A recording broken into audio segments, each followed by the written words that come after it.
আজকে আমরা কথা বলবো মোটোরোলাকে নিয়ে। মোটোরোলার মোটো G84 এই ফোনটাকে খুব শীঘ্রই মোটোরোলা লঞ্চ করতে চলেছে আমাদের গ্লোবাল এবং ইন্ডিয়ান মার্কেটে। সো এই ফোনটা নিয়ে আজকে আমরা কথা বলবো এবং এই ফোনটার সমস্ত রকম স্পেসিফিকেশন, এর ইন ডিটেলস ফিচার্স, এর প্রাইস এবং লঞ্চ ডেট নিয়ে সমস্ত কিছু নিয়ে আজকে আলোচনা করব। So without wasting any more time, hey beautiful people, চলো শুরু করি আজকের এই video without any more intro. সর্বপ্রথমে যদি আমরা কথা বলতে চাই এই ফোনটার লঞ্চ ডেট নিয়ে, সেটা রয়েছে সেপ্টেম্বর মাসের প্রথম উইকের দিকে এই ফোনটা লঞ্চ হয়ে যাবে। আর যেটাকে অ্যানাউন্স করা হয়েছিল আগস্ট মাসের 24 তারিখে। সো এটা খুব শীঘ্রই আমরা এটা পেয়ে যাব ইন্ডিয়ান মার্কেটে। সো অবশ্যই বাংলাদেশ মার্কেটে আমরা দেখতে পেতেও পারি।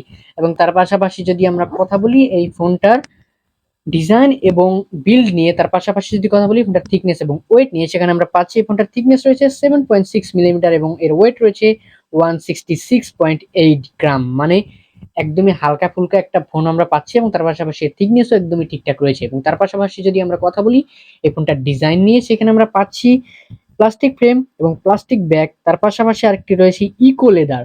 সো এটা কিন্তু একদম একটা ট্রেন্ডিং এ চলে আসছে যে লেদার ফিনিশ থাকবে একটা ফোনে। ইকো লেদার আমরা পাচ্ছি, তার পাশাপাশি যে প্লাস্টিক ব্যাগ রয়েছে সেটা কিন্তু ম্যাট ফিনিশের রয়েছে। সো দেখতে কিন্তু পুরো জোস লাগে এবং ফ্ল্যাগশিপ একটা ফিল দেয় এই ইকো লেদার এবং ম্যাট ফিনিশ দুটাই। তার পাশাপাশি যদি কথা বলি ফ্রেম রয়েছে প্লাস্টিকের। এবং এরপরে যদি আমরা কথা বলি ডিসপ্লে সেকশন নিয়ে, সেখানে আমরা পাচ্ছি 6.5 ইঞ্চির একটি POLED ডিসপ্লে, যেটি একটি 10 বিট ডিসপ্লে। তার পাশাপাশি এতে রয়েছে 120 হার্জের refresh rate, 1300 nit peak brightness, মানে জোস লেভেলের একটা ব্রাইটনেস লেভেল আপনারা পাবেন আউটডোর বা ইনডোরে। তার পাশাপাশি যদি কথা বলি এটি একটি ফুল এইচডি প্লাস ডিসপ্লে। এবং তার পাশাপাশি এই ফোনটাতে রয়েছে IP54 এর ডাস্ট এবং স্প্ল্যাশ রেজিস্ট্যান্স। সো এখানে আমরা জোস একটা ডিসপ্লে এবং ফোন দেখতে পাচ্ছি। তার পাশাপাশি যদি কথা বলি এই ফোনটার পারফরমেন্স সেকশন নিয়ে, সেখানে আমরা পাচ্ছি Android 13 এর ওএস হিসেবে এবং চিপসেট হিসেবে রয়েছে স্ন্যাপড্রাগন 695 5Gর 6 ন্যানোমিটার একটি প্রসেসর। সো এখানে আমরা একটা 5G প্রসেসর পাচ্ছি। আর স্ন্যাপড্রাগনের যেহেতু রয়েছে, সো পারফরমেন্স মাথা নষ্ট লেভেলের ভালো হতে চলেছে।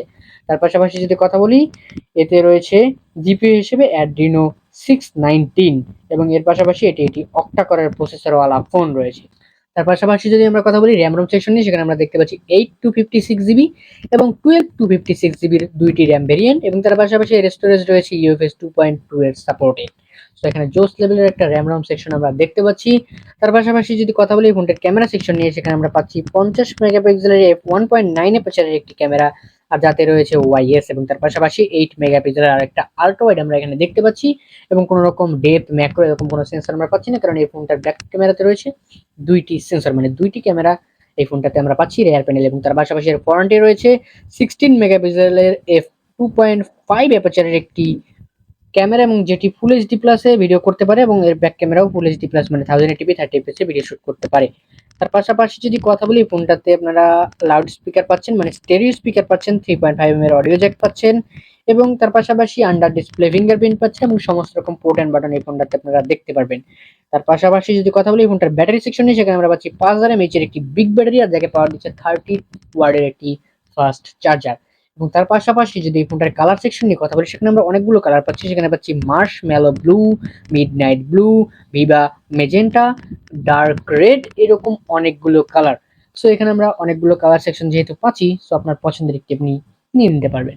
সো এই ফোনটা খুব শীঘ্রই মানে সেপ্টেম্বর মাসের প্রথম উইকেই লঞ্চ হয়ে যাবে গ্লোবাল এবং ইন্ডিয়ান মার্কেটে। সো বাংলাদেশে আমরা খুব শীঘ্রই পেয়ে যাব।